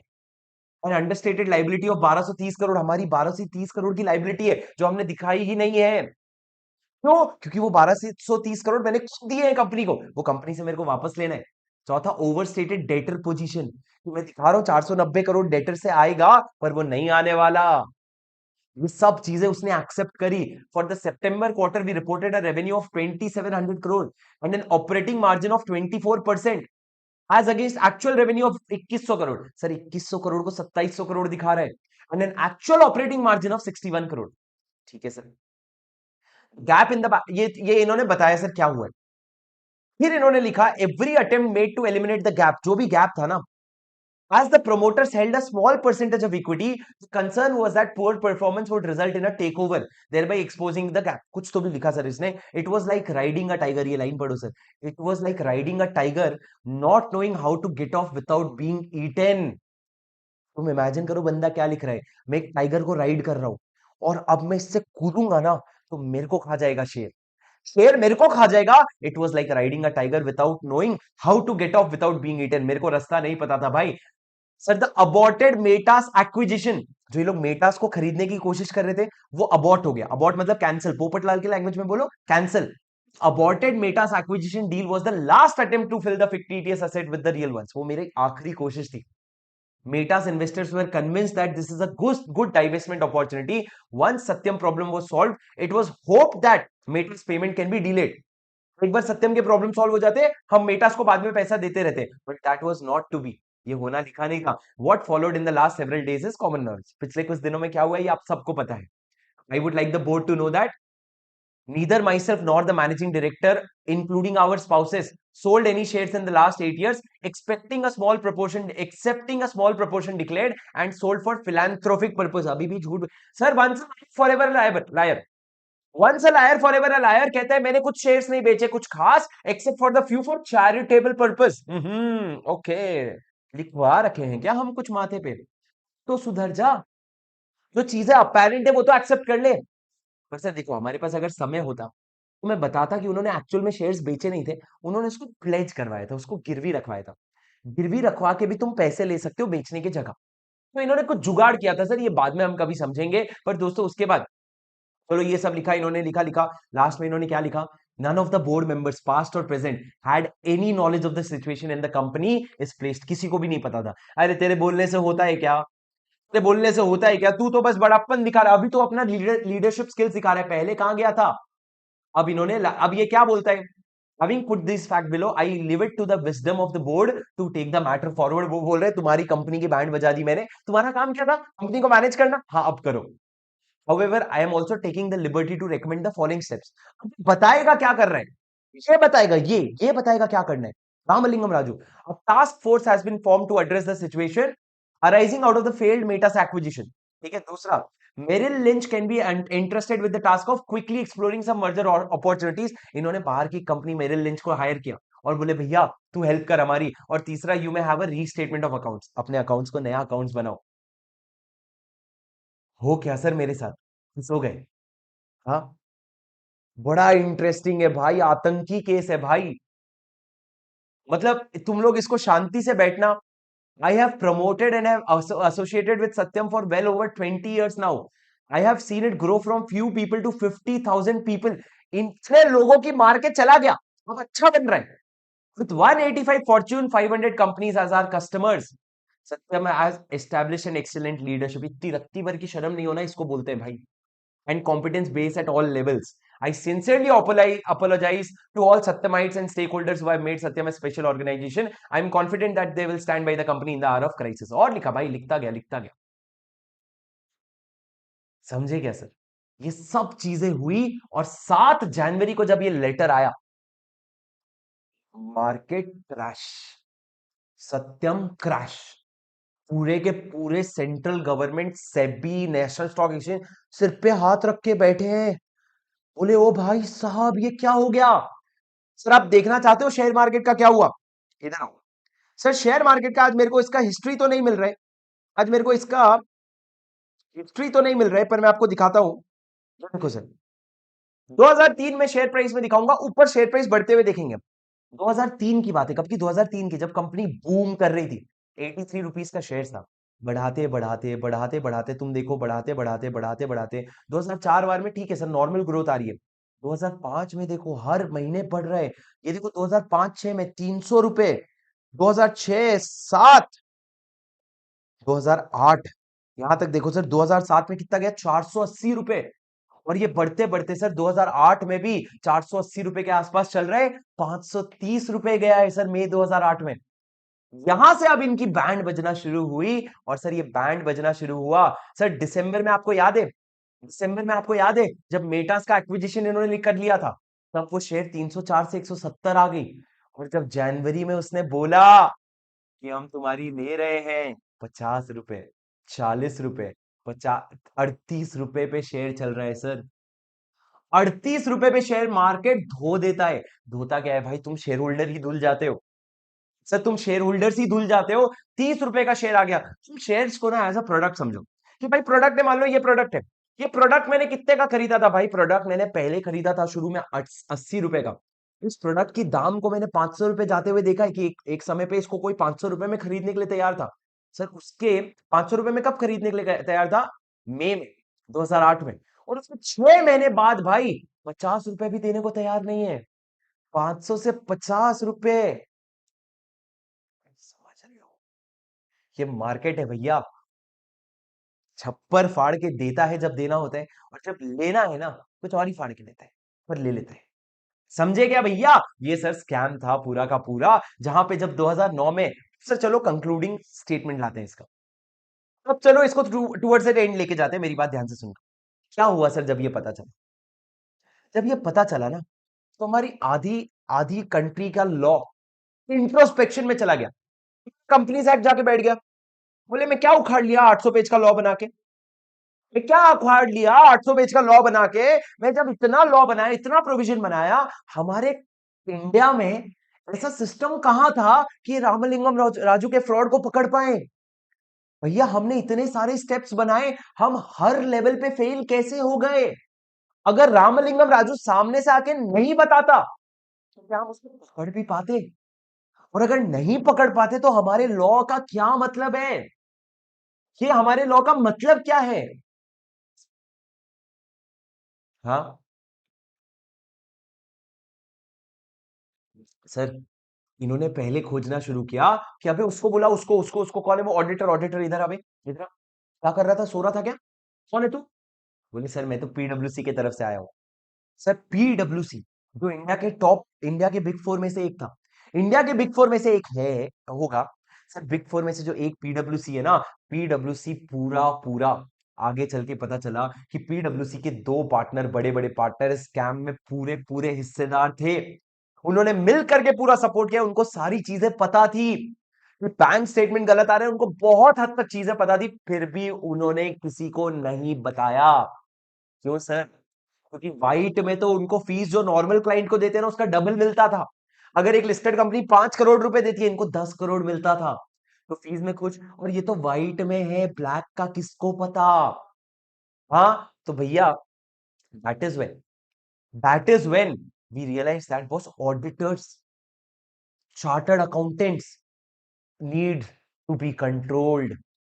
चार्टर्ड अकाउंटेंट अगर इस तरीके से बिक जाएगा तो भैया ये 7,000 8,000 करोड़ के स्कैम कोई बड़ी बात नहीं है। तुम 70,000 80,000 करोड़ भी देखोगे अगर ऑडिटर बिक जाएगा, because this Indian system is relying on chartered accountants.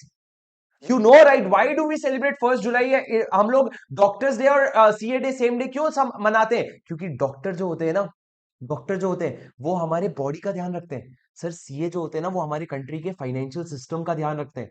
अगर सीए प्रोफेशनल एथिक्स छोड़ के, अपनी मान मर्यादा छोड़ के बिकने लग गए ना, ये कोई बड़ी फ्रॉड नहीं है, फिर कोई बड़ी बात नहीं है। क्योंकि तुम तो सीए पे पूरा रिलाई करते हो ना, कि आज सीए ने एक सर्टिफिकेट पे साइन कर दिया, मजा ले कोई उस पर सवाल उठा ले। अरे हिम्मत है किसी की, बोल दे अरे सीए का सर्टिफिकेट एक बार चेक कर लो, अरे घंटा हाथ भी मत लगाना, तुम्हारा दम नहीं है इसको क्वेश्चन करने का। पर सर अगर सीए लोग ये करने लग गए तो हमारे फ्रेटर्निटी का और हमारे रेकमेंड हमारे इंस्टीट्यूट का क्या होगा? तो दोस्तों that is when we realise that we need to take some certain actions. बहुत सारी चीजें पता चली सर। उस समय पे पता चला पूरा ऑडिटर घुसा हुआ है उनके साथ। तभी सर ऑडिटर पीडब्ल्यूसी जो था ना, उस पर बहुत सारे एक्शंस लिए गए, फाइन लगा, उसको 2 साल के लिए बैन कर दिया। बोले तू इंडिया में 2 साल तक लिस्टेड कंपनी का ऑडिट नहीं कर सकता। और भैया ऑडिट नहीं कर सकता, उस पर बहुत सारे इन्वेस्टिगेशन हुआ, उनके पार्टनर्स पे भी फ्रॉड लगा, बहुत सारी चीजें हुई सर, मतलब एक्शन लिया गया। और सर फ्रॉड होने के बाद एक्शन लेना क्या बात है, उसने ले लिया, पर रोकना तो पहले था। तो हमने सर जब ये सारी चीजों से सीखा ना, तो हमने बहुत सारे कॉन्सिक्वेंशियल चेंजेस करे हमारे लॉज में, जिसमें से 5 बड़े चेंजेस क्विकली बताता हूं। सबसे पहला, सर पहले ना ऑडिटर 15 साल, 20 साल, 30 साल चले जा रहे, चले जा रहे, चले जा रहे, हमने बोला रुको, अब से ऑडिटर ना, अगर इंडिविजुअल है, मतलब अकेला सीए है, तो 5 साल में रोटेट होगा, मतलब 5 साल किया तू निकल, नया ऑडिटर आएगा। ताकि तू फ्रॉड कर भी रहा था, अब नया ऑडिटर उसको पकड़ लेगा। और दूसरा, अगर तू फर्म है तो तू 10 साल में निकल। सर इसको हम कहते हैं रोटेशन ऑफ ऑडिटर। तुम्हारी कंपनी में अगर सत्यम में क्या होता, 5 साल 10 साल बाद पीडब्ल्यूसी से को निकाल के दूसरे ईवाई को ले आते, शायद ईवाई रोक देता, पर तुमने ये किया ही नहीं, लॉ आया। दूसरा सर, ऑडिट कमेटी नाम की एक कमेटी होती है, तुम पढ़ोगे जब हम आगे बढ़ेंगे। सर ऑडिट कमेटी का हमने जो वट है ना, जो उनकी पावर है, बढ़ा दी कि भाई ऑडिट कमेटी तू ध्यान से ऑडिट करवा। तीसरा सर, हमने इंडिपेंडेंट डायरेक्टर्स की इज्जत बढ़ा दी कंपनी में। इंडिपेंडेंट डायरेक्टर्स मतलब क्या, वो डायरेक्टर जिनका कंपनी के ग्रोथ से कोई लेना देना नहीं है। आज अगर इंडिपेंडेंट डायरेक्टर ढंग के होते, तो वो तो पहले से ही चिल्ला देते ना, कि बाहर आके बोल देते कि भैया देखो देखो कंपनी में फ्रॉड हो रहा है। पर सब चुप थे, क्यों? क्योंकि इंडिपेंडेंट डायरेक्टर्स के प्रोविजन इतने स्ट्रांग नहीं थे, अब हैं। चौथा, whistle blower policy. Sir whistle blower मतलब क्या? हाँ सर मेरे को पता है, वो कल पुलिस वाला बोल रहा था कि उसको देख के सीटी मारेगा तो अंदर भर दूंगा, वही वाली बात है ना। अरे नहीं रे, सिर्फ सीटी मारने वाला विसल ब्लोअर नहीं। विसल ब्लोअर मतलब सर, अगर आपको पता चला कोई फ्रॉड कर रहा है, तुम बाहर आके बताओ, हम तुम्हारा साथ देंगे। अरे आज मैं रिलायंस में काम करता हूं, मेरे को अगर पता है रिलायंस में फ्रॉड हो रहा है, मुकेश अंबानी फ्रॉड कर रहा है, मैं आके न्यूज में बोलूंगा कल, मैं जिंदा दिखूंगा क्या तुमको? नहीं ना। ये पॉलिसी इंश्योर करता है कि तू जिंदा दिखेगा शायद, तो जिंदा दिखेगा शायद। तो सर विसल ब्लोअर पॉलिसी बनाया हमने। और लास्ट में हमने एक रेस्ट्रिक्शन लगाया कि भैया तू ऑडिटिंग सर्विस के अलावा, अगर मैं ऑडिटर हूं, तो मैं ऑडिटिंग सर्विस के अलावा कोई और सर्विस नहीं दूंगा एज एन ऑडिटर, कि मैं तेरा बुक्स ऑफ अकाउंट्स बना लेता हूं, ला मैं तेरे को लोन दिला देता हूं, घंटा कुछ नहीं। ऑडिटर है, चुपचाप ऑडिट करके जा। ऑडिटर है, चुपचाप ऑडिट करके जा। क्या तुमको मेरी बात समझ में आई? अरे डिड यू अंडरस्टैंड सर? ये सारे कॉन्सिक्वेंसेस हुए, बस खत्म। सर मैं आपको 3 बहुत इंटरेस्टिंग आयरनी बताता हूं सत्यम स्कैम का। सर सबसे पहला, सत्यम का मतलब क्या था? सत्यम का मतलब सच। इस कंपनी में सच के अलावा सब कुछ था। दूसरा, सर जो मेटास था ना, मेटास जो 2 कंपनीज थे, Maytas, it was nothing but Satyam read backwards. Satyam को जब पीछे से पढ़ोगे, अभी झूठ नाम का तो कंपनी नहीं बनाते थे, सत्यम को रिवर्स कर दिया, बोले मेटास, मतलब वो अपेरेंटली दिख रहा था ये झूठ है। सत्यम का मतलब क्या है? मेटास। सत्यम का ऑपोजिट क्या कर दिया इन्होंने? मेटास। देखो सत्यम पीछे से रीड करोगे तो सत्यम होता है, तो मेटास ऐसे, मेटास मेटास मेटास, समझे? सर तीसरा, ध्यान से सुनना। सर 2009, कब? 7 जनवरी, मैं आपको बताता हूं। एक्चुअली 2 जनवरी, ये रहा, मैंने टाइमलाइन में डाल रखा है कब, ये देखो सर। 2008 के एकदम शुरुआत में सत्यम को एक अवार्ड मिला था, golden peacock award for corporate governance. Golden peacock award for corporate governance. Sir corporate governance क्या होता है? तुम्हारे कंपनी के अंदर का इंटरनल कंट्रोल्स कितना स्ट्रॉन्ग स्ट्रॉन्ग है, डायरेक्टर्स कितना अच्छा काम कर रहे हैं, ऑडिटर कितना अच्छा काम कर रहे हैं। सर इसको 2008 में दूसरी बार, पहली बार भी नहीं, दूसरी बार इंडिया का बेस्ट कॉर्पोरेट गवर्नेंस कंपनी का अवार्ड मिला था, गोल्डन पिकॉक अवार्ड। और सर उसी के 7 दिन बाद ये जो स्कैम हुआ, इसको कॉर्पोरेट गवर्नेंस का सबसे बड़ा स्कैम बोला जाता है। इसको कॉर्पोरेट गवर्नेंस का सबसे बड़ा स्कैम बोला जाता है। तुम समझो मेरी बात, कॉर्पोरेट गवर्नेंस का अवार्ड मिला है, और 7 दिन के बाद लोग बदल गए, पता चला इतना बड़ा स्कैम है। तुम सोच पा रहे हो भाई, कुछ भी होता, रातों रात होता। कल को पता चला कि हिंडनबर्ग का रिपोर्ट सही था जो अडानी के ऊपर मारा था उसने, पूरा शेयर मार्केट क्रैश हो जाएगा, हो सकता है, कोई बड़ी बात नहीं है। ये सब चीजें हमारे कंट्रोल में नहीं है सर। हम लोग ऐसे लोगों को देख रहे हैं, these are the brilliant minds, जो अपना दिमाग इंडिया की तरक्की में लगाते ना, आज हम डेवलपिंग नेशन की जगह डेवलप्ड नेशन कहला रहे होते। पर हम डेवलपिंग क्यों है? क्योंकि ये लोग इंडिया का नहीं अपना सोच रहे हैं ना। अरे भाई मेरे, 500 करोड़ कमा लिया, 600 करोड़, उसके बाद क्या करेगा? लोगों के पास पैसों का पेड़ होता है, तो पैसों से पेड़ लगाएगा क्या? करेगा क्या इतने पैसों का? पर नहीं, लालच, greed. Sir, we don't know the lifes, what happened to the lifes of the people who invested in this company. तुमने इसको मारा, तुमने इसको जेल भेजा, तुमने इससे फाइन लिया, सरकार खुश हो रही है।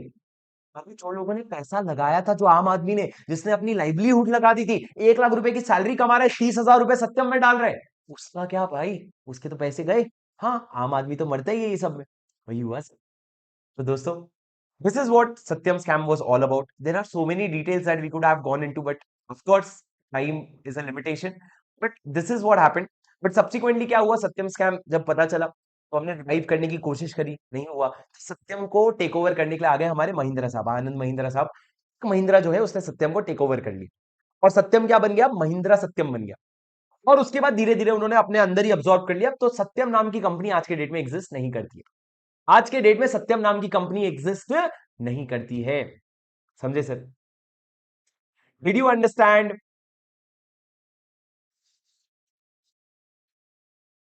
समझे सर? ठीक है, चलो guys, that's it for today. ऐसा ही कमिटेड 5 से 6 बजे का सेशन होगा। That's it for today. मैं आप लोगों को लास्ट में जाते जाते ये बता देता हूँ कि मेरा जो अगला सेशन होगा वो आप लोगों का 28 जनवरी को होगा। तो 28 जनवरी को इसलिए होगा क्योंकि तुम लोगों का, मेरे को पता है संडे है, but actually that is the only day that I am getting in my schedule to take a very nice session for you. तो उस दिन मैं आप लोगों को बहुत सारा अच्छा, एक तो हमारा उस दिन जूम पे इंटरेक्शन होगा, हम लोग बहुत सारी बातें करेंगे, और उसके अलावा हम लोग बहुत सारी और चीजें सीखेंगे, खास करके हमारे लॉ के बारे में। मैं आपको थोड़ा सा लॉ का इंट्रोडक्शन दूंगा, मैं आपसे लॉ से मिलाऊंगा, और मैं आपको लॉ के बारे में बहुत सारी चीजें बताऊंगा। बस इतनी सारी मेरी मेहनत के लिए एक बार मेरे को चैट में बताओ कि तुम लोगों को ये स्कैम की स्टोरी कैसी लगी। जो लोग यहां तक बैठे, तुम लोगों को तो मजा आया होगा, पर एक बार मैं तुम्हारे मुंह से सुनना चाहता हूँ, शब्दों का थोड़ा ज्यादा प्रयोग करना, और मेरे को बताना how was the story for you. क्या आपको लगा आपके लेवल पे बहुत हैवी था, कि आपके लेवल पे आपको समझ आया? Sir, I have decided to take GD classes of both group from VSmart. What, how should I order? Should I in what order should I complete the subject? I think दोस्त, एक practical, एक law, एक practical theory से शुरू करो, और उस शुरुआत के बाद आगे का जर्नी डिसाइड करना। अभी से 6 का 6 प्लान बना के मत रखो। सर, रिकॉर्डिंग मिलेगी, ये यूट्यूब पे ही रहेगा। दोस्तों, जाते जाते मैं आप लोगों को एक बात बता देता हूँ। जाते जाते मैं आप लोगों को एक बात बताना चाहता हूँ, मेरी बात ध्यान से सुनना दोस्तों। एक बात बताना चाहता हूँ, हम लोगों का ना, जो May 24 का कुछ स्टूडेंट्स के लिए, जिनके लिए क्वेरी है, देखो honestly I don't want to make this class any sales pitch at all, पर दोस्तों जिनके लिए भी हेल्पफुल है, राजा, सहारा स्कैम ले लो सर, अगला वाला। चलो, कोशिश करेंगे sir. Thank you so much, you're crazy. Thank you. तो मैंने क्या कहा राजा? मैंने क्या कहा? मैंने ये कहा कि May 24 वाले जो रिकॉर्डिंग्स थे ना हमारे, वो May 24 वाले रिकॉर्डिंग्स हमारे November 24 के लिए एब्सोल्युटली रेलिवेंट हैं। तो दोस्तों, मैं आप लोगों को बता दूं कि 27 जनवरी से, अभी नहीं, 27 जनवरी से मैं एक लाइव गाइडेंस बैच शुरू कर रहा हूं, जिसमें मैं आप लोगों को मेरे रिकॉर्डेड लेक्चर दूंगा, और पूरा प्लानर दूंगा, तुम किस तरीके से देखोगे। संडे को ज्यादा लेक्चर्स, जब तुम्हारे आगे चल के लाइव क्लासेस शुरू होंगे तब थोड़े कम लेक्चर्स। बहुत वेल थॉट प्लानर बनाए, जिसके साथ साथ आपका मैक्सिमम एंड ऑफ फेब्रवरी या सॉरी एंड ऑफ मार्च तक आपका पूरा का पूरा सिलेबस लॉ का खत्म हो जाएगा। सर, जब रेगुलर क्लासेस शुरू होगी तो वो कहीं ना कहीं एंड ऑफ मई तक जाता है। 2 महीने पहले खत्म कर लेंगे, अगर आप उन्हीं लेक्चर्स को देखना चाहें। और ऐसा नहीं कि वो अलग है आप अलग हो, जैसे ही वो बैच शुरू होगा मैं आपको लाइव सेशंस में लूंगा, मेरे जूम सेशंस में, जहां पे आप डाउट्स ले सकते हो, डाउट्स बता सकते हो अपने, और सारी चीजें क्लियर होगी। पर अगर आप लोग खुद से पढ़ना शुरू करना चाहते हो, तो आप एब्सोल्युटली जा करके मेरा जो May 24 का रेगुलर लेक्चर है उसकी रिकॉर्डिंग ले सकते हो। और मैं ये भी कहूंगा राजा, कि अगर आप थोड़े से लॉ में इंटेलिजेंट हो, और आप समझते हो कि थोड़ा सा मैं खुद से भी मेहनत कर लूंगा, तो आप अगर कंसिडर करें तो आप एग्जाम ओरिएंटेड बैच भी ले सकते हैं। पर आई थिंक रेगुलर बैच आप लोगों के लिए, पहली बार के लिए, फर्स्ट टाइम लर्नर के लिए बहुत अच्छा रहेगा। तो आप उस तरीके से, हाँ, सीए फाउंडेशन ले लूंगा राजा, नाम ही सीए फाउंडेशन रख दिया तूने। आप अगर चाहें तो वो रेगुलर बैच कंसिडर कर सकते हो, ताकि आपको एक एज मिले, बाकी लोगों से आगे निकल जाओ। जैसे कि कल जय सर बता रहे थे, अगर आपको अकाउंट शुरू करने का मन है आप वो कर लो, अगर आपको लॉ शुरू करने का मन है वो कर लो। मैं सजेस्ट करूंगा, अगर आप रिकॉर्डिंग ही देखने वाले हो तो दोनों शुरू कर लो। आपको वहां पे वेबसाइट में जाओगे आप हमारे, तो आपको कॉम्बो में बहुत सही प्राइसेस भी मिल जाएंगे, भले आप थोड़ी देर बाद देख लेना। और दोस्तों बुक्स जो आपको मिलेंगी, प्यारी प्यारी मक्खन जैसी बुक्स मिलेगी, एकदम अमेंडेड होगा। तुम जब बुक्स तुम्हारे हाथ में आएगा तुमको समझ आएगा उसके एक एक वर्ड, एक एक लैंग्वेज, एक एक सेंटेंस कितने प्यार से बनाए गए हैं तुम लोगों के। अमेंडमेंट्स की बिल्कुल चिंता मत करो। तुम लोगों को जब मैं आखिरी में यूट्यूब वीडियो दूंगा आपके एग्जाम के 2 महीने पहले, 15 मिनट से ज्यादा का वीडियो नहीं होगा। 15 मिनट में आपका पूरा अमेंडमेंट कवर हो जाएगा। अभी तक आया भी नहीं है, वो आएगा अगर नवंबर के आरटीपी में आएगा। तो मेरी रेगुलर भी करोगे तो आपको देखना पड़ेगा, उससे ज्यादा कोई भी जरूरत नहीं है आपको। ठीक है सर, डाउट्स कैसे भेजोगे आप मेरे को? मैं आपको बताता हूं कि डाउट्स जो है आप लोगों के जूम सेशंस में लेना शुरू करूंगा थोड़े दिन में, जैसे जैसे आप लोगों का फ्लो बन जाए। पर मैं इसके लिए यूट्यूब में एक वीडियो डालूंगा पूरा डिटेल, वो आप देख लेना। पर दोस्तों बस हो गया, इससे ज्यादा नहीं बताऊंगा मैं आपको, ये प्रमोशनल वीडियो नहीं था। अगर आपको ये सेशन समझ आया, अच्छा लगा, तो दोस्तों अपने दोस्तों तक जरूर पहुंचा देना और उसके नीचे लिख देना, देख ले भाई अच्छा है।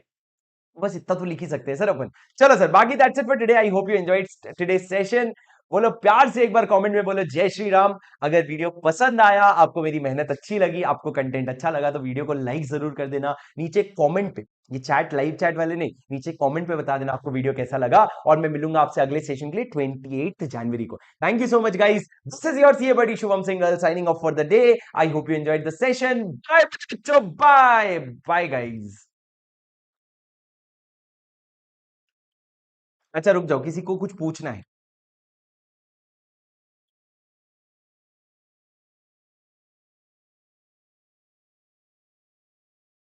बोलो राजा, आप लोगों के कुछ डाउट्स हैं?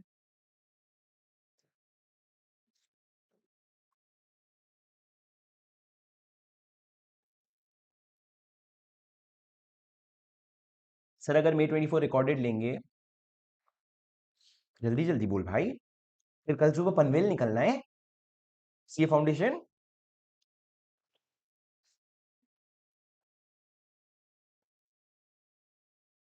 सर एग्जाम पैटर्न कैसे पता चलेगा? वो मैं करवा दूंगा ना, टेंशन क्यों ले रहे हो? वो तो वैसे भी मे 24 तक तो पता नहीं चलना। अपनी बैच मार्च में शुरू हो जाएगी। जैसे ही आपका मे 24 का पेपर आएगा, मैं यूट्यूब पे वीडियो डाल दूंगा, थोड़े से यूट्यूब पे कनेक्टेड रहना हमारे। शुभम सर के आगे कोई कोई बोल सकता है क्या? क्रिश तू हमारे बैच का स्टूडेंट है क्या? डाउट्स नमन, वो सारी मेरी चिंता है, तुम पहले शुरू करो बेसिक्स, आपको कोई डाउट नहीं आने वाले शुरू के 15 दिन तक तो।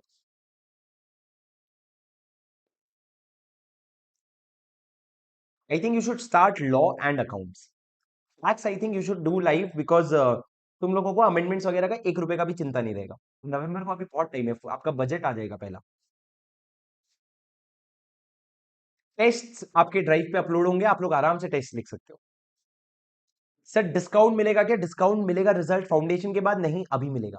तो डिस्काउंट किसको मिलता है? जो स्मार्ट मूवर होते हैं, जो फर्स्ट डिसीजन लेते हैं, तो उनको आज मिलेगा। वही प्रोडक्ट जो आप अभी खरीदोगे, वही प्रोडक्ट आपको बाद में 2,000 रुपए एक्स्ट्रा के पड़ेंगे, तो उसका फायदा उठा लो।